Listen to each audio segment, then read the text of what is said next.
Hello students, कैसे हो आप सभी। आज मैं आपके यूट्यूब चैनल इजी बायोटीच पर लेके आई हूँ एनएलसी इंडिया लिमिटेड की तरफ से रिक्रूटमेंट। ये जो हमारी रिक्रूटमेंट है ये वेरियस पोस्ट पे आई है। यहाँ पे हमारी डिफरेंट पोस्ट के ऊपर रिक्रूटमेंट आई है। जो एनएलसी है इसकी जो ऑफिसेज हैं वो लोकेटेड हैं तमिलनाडु में, राजस्थान में, उड़ीसा में, झारखंड में और भी बहुत सारे प्लेसेस पे इनके जो ऑफिसेज हैं वो लोकेटेड हैं। अब हम देखते हैं सबसे पहले जो वैकेंसी आई है वो आई है मैकेनिकल थर्मल की। यहाँ पे हमारी एग्जीक्यूटिव इंजीनियर मैकेनिकल की और डिप्टी जनरल मैनेजर की वैकेंसीज आई हैं। सबसे पहले एग्जीक्यूटिव इंजीनियर है उसकी 35 पोस्ट है और जो डिप्टी जनरल मैनेजर है उसकी 4 पोस्ट है यहाँ पे। और यहाँ पे एजुकेशनल क्वालिफिकेशन में हमें बोला गया है यहाँ पे हमारे पास फुल टाइम या फिर पार्ट टाइम बैचलर डिग्री होनी चाहिए मैकेनिकल में, मैकेनिकल एंड प्रोडक्शन में, इंडस्ट्रियल एंड प्रोडक्शन इंजीनियरिंग में और प्रोडक्शन इंजीनियरिंग के अंदर। यहाँ पे हमें अलग अलग एक्सपीरियंस बताए गए हैं कि हमारे पास पोस्ट क्वालिफिकेशन एक्सपीरियंस कितना होना चाहिए। जैसे यहाँ पे हमें बोला गया है 19 ईयर्स, यहाँ पे हमें बोला है 5 ईयर्स। तो ये आपको अच्छे से एक बार देख लेना है नोटिफिकेशन को कि किस पोस्ट के लिए कितना यहाँ पे एक्सपीरियंस रिक्वायर्ड है। नेक्स्ट हमारी है मैकेनिकल माइंड्स की। यहाँ पे जो हमारी रिक्रूटमेंट आई है वो है एग्जीक्यूटिव इंजीनियर मैकेनिकल की। यहाँ पे हमारी टोटल 49 पोस्ट आई हैं। अलग अलग कैटेगरी के लिए यहाँ पे पोस्ट बता रखी हैं किस पोस्ट के लिए कितनी किस कैटेगरी के लिए कितनी पोस्ट आई है। यहाँ पे भी हमें सेम बोला गया है हमारे पास फुल टाइम और पार्ट टाइम बैचलर डिग्री होनी चाहिए मैकेनिकल में, मैकेनिकल एंड प्रोडक्शन में, इंडस्ट्रियल एंड प्रोडक्शन इंजीनियरिंग में और प्रोडक्शन इंजीनियरिंग के अंदर। फिर हमारी आती है डिप्टी चीफ इंजीनियरिंग की पोस्ट। यहाँ पे हमारी टोटल 52 वैकेंसीज आई हैं और यहाँ पे भी हमें फुल टाइम और पार्ट टाइम बैचलर डिग्री होनी चाहिए हमारे पास। तो हम यहाँ पे क्या कर सकते हैं, अप्लाई कर सकते हैं। फिर हमारी है मैकेनिकल प्रोजेक्ट्स की रिक्रूटमेंट। यहाँ पे हमारी जो रिक्रूटमेंट आई है वो है एग्जीक्यूटिव इंजीनियरिंग मैकेनिकल ट्रेड। फिर है एडिशनल चीफ मैनेजर की, additional chief manager mechanical second E6 grade, deputy general manager mechanical E7 grade. यहाँ पे हमारी 5 पोस्ट है, यहाँ पे हमारी 2 पोस्ट है, यहाँ पे हमारी 1 पोस्ट है और यहाँ पे भी हमारी 1 पोस्ट है। एक्सपीरियंस हमें यहाँ पे बताया गया है कि हमारी किस पोस्ट के लिए कितना रिक्वायर्ड है और यहाँ पे हमारी जो एजुकेशनल क्वालिफिकेशन है वो हमारे पास क्या होनी चाहिए, हमारे पास बैचलर डिग्री होनी चाहिए। फिर है हमारी इलेक्ट्रिकल थर्मल की वैकेंसी। यहाँ पे हमारी आई है executive engineering electrical E4 grade की पोस्ट। यहाँ पे हमारी टोटल 18 वैकेंसीज आई हैं और यहाँ पे हमारे पास full time part time bachelor degree होनी चाहिए electrical, electrical and electronics, power engineering, electrical instrumentation and control, power system engineering, power system and high voltage engineering, electronics and power, power electronics, power plant engineering और energy engineering के अंदर। Next हमारी जो vacancy है वो है electrical minds की। यहाँ पे हमारी जो वैकेंसी आई है वो है executive engineering electrical E4 grade और deputy chief engineer electrical E5 grade. यहाँ पे हमारी 18 वैकेंसी है और यहाँ पे हमारी 27 वैकेंसी है। और यहाँ पे जो हमारी एजुकेशनल क्वालिफिकेशन है वो हमें बोली गई है बैचलर डिग्री होनी चाहिए हमारे पास। सेम वही electrical, electrical electronics, high voltage engineering, power electronics और एनर्जी इंजीनियरिंग के अंदर। फिर है हमारी इलेक्ट्रिकल प्रोजेक्ट्स की वैकेंसीज। यहाँ पे हमारी जो वैकेंसीज हैं वो आई हैं एग्जीक्यूटिव इंजीनियरिंग की 2 पोस्ट है, executive engineering electrical second E4 grade की 3 पोस्ट है, एडिशनल चीफ मैनेजर की 4 पोस्ट है और डिप्टी जनरल मैनेजर की 2 पोस्ट है। यहाँ पे भी हमारे पास बैचलर डिग्री रिक्वायर्ड है। फिर हमारी एक इसमें पोस्ट है वो है general manager electrical E8 grade की। यहाँ पे हमारी 3 वैकेंसीज आई हैं और यहाँ पे हमारे पास क्या होनी चाहिए, बैचलर डिग्री ही होनी चाहिए। फिर है हमारी सिविल थर्मल की वैकेंसी। यहाँ पे हमारी एग्जीक्यूटिव इंजीनियरिंग और डिप्टी जनरल मैनेजर की वैकेंसीज आई हैं। यहाँ पे हमारी टोटल 11 वैकेंसी हैं, यहाँ पे हमारी 2 वैकेंसी हैं और यहाँ पे जो हमारी एजुकेशनल क्वालिफिकेशन है वो है हमारे पास बैचलर डिग्री होनी चाहिए सिविल एंड स्ट्रक्चरल इंजीनियरिंग के अंदर। नेक्स्ट हमारी वैकेंसी है सिविल माइंड्स के अंदर। यहाँ पे हमारे पास जो वैकेंसी है वो executive engineering civil E4 grade 9 vacancy है और deputy chief engineer civil E5 grade की 11 वैकेंसीज हैं।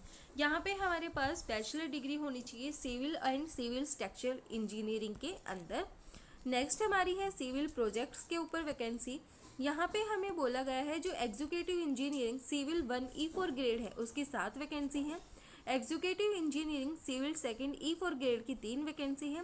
एडिशनल चीफ मैनेजर की 2 वैकेंसीज हैं। फिर है additional chief manager civil second E6 grade की 1 वैकेंसी है। फिर है डिप्टी जनरल मैनेजर, यहाँ पे 1 वैकेंसी है और जनरल मैनेजर की यहाँ पे 1 वैकेंसी है। यहाँ पे भी हमारे पास बैचलर डिग्री होनी चाहिए civil and civil structural engineering के अंदर। नेक्स्ट हमारी है कंट्रोल एंड इंस्ट्रूमेंटेशन थर्मल की वैकेंसीज। यहाँ पे हमारी executive engineering control and instrumentation E4 grade की 7 वैकेंसीज आई हैं और यहाँ पे हमारे पास बैचलर डिग्री होनी चाहिए फुल टाइम और part time instrumentation engineering, electronics and instrumentation engineering, instrumentation and control engineering के अंदर और applied electronics and instrumentation engineering के अंदर। नेक्स्ट है हमारी कंट्रोल एंड इंस्ट्रूमेंटेशन प्रोजेक्ट की। यहाँ पे भी हमारी एग्जीक्यूटिव इंजीनियरिंग की वैकेंसी आई है जो कि हमारी 1 वैकेंसी है और जो हमारी एजुकेशनल क्वालिफिकेशन है वो हमारी सेम हमारे पास बैचलर डिग्री होनी चाहिए इन रिलेटेड फील्ड के अंदर। नेक्स्ट है इन्वायरमेंटल इंजीनियरिंग माइंस की वैकेंसी। यहाँ पे हमारी एग्जीक्यूटिव इंजीनियरिंग इन्वायरमेंटल इंजीनियरिंग की 3 वैकेंसीज आई हैं और हमारे पास इन रिलेटेड ट्रेड के अंदर हमारे पास बैचलर डिग्री होनी चाहिए। फिर है हमारी मैनेजर साइंटिफिक E4 ग्रेड की 1 वैकेंसी। यहाँ पे हमारे पास अगर MSc केमिस्ट्री है और analytic chemistry, organic chemistry, inorganic chemistry और फिजिकल केमिस्ट्री, तो हम यहाँ पे क्या कर सकते हैं, अप्लाई कर सकते हैं। नेक्स्ट हमारी है साइंटिफिक प्रोजेक्ट की। यहाँ पे हमारे पास जो असिस्टेंट एग्जीक्यूटिव मैनेजर साइंटिफिक है उसकी 2 वैकेंसीज आई हैं और जो एजुकेशनल क्वालिफिकेशन है वो हमारी सेम है।